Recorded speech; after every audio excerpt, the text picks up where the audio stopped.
Эпидахуалға байланысты елдегі карантин тағыда қатаңдаса, 165 мың адам жұмыссыз қалады. Былтырда осы пандемия кесірінен 500 мың қазақстандық табысынан айырылған болатын. Қазір жұмыссыздық деңгейі 5%-дің шамасында, яғни 449 мың адам еңбекпен қамтылмаған. Еңбек нарығында сұраныс азайып, немесе мүлдем қажеті болмай қалған мамандықтар да осы пандемия кезінде белгілі болып отыр.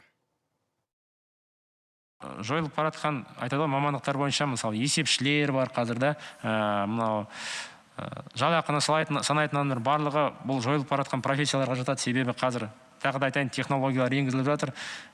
Бұл жұмыс орындары қысқарып, ертең бәрі автоматтандырылады. Сондықтан қазіргі таңда қандай мамандықтар сұраныста болады, сол мамандықтар бойынша қазір білім алып, мысалы, ата-аналар балаларын сол мамандықтарға беріп, сондай білімдерді үйрету керек та. Айта кету керек, егер қатаң карантин енгізілер болса, 2 миллион 500 мың адам қашықтан жұмыс істеуге көшірілуі мүмкін. Жалпы елдегі жұмысшылар саны 8 миллион 700 мың адамды құрайды.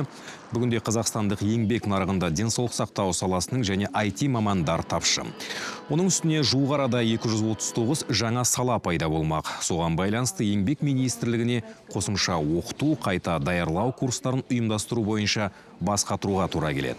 Жалпы еліміздегі жұмыссыз жүргендердің саны 500 миллионға жуықтаса, ең көбі 29 бен 44 жас аралығындағы азаматтар. Ал олардың жартысынан астамы әйелдер. Айтпақшы, вакцинациядан кейін өзін жайсыз сезінгендерді жұмыстан босату бойынша еңбек министрлігі өзінің ұстанымын айтты.